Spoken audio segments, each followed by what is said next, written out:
If we want to add fog to our video, then select the clip and go to the color page. Find the depth map and apply it to the node. Invert it and go to the depth map adjustment settings. Enable adjust map level, go to the beginning of the video and set the fog depth. Since the mask may change as the subject moves in the frame, add a keyframe, go closer to the end of the video, and adjust again.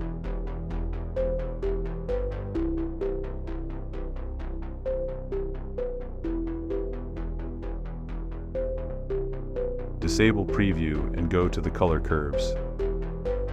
Raise the highlights and slightly lower the shadows.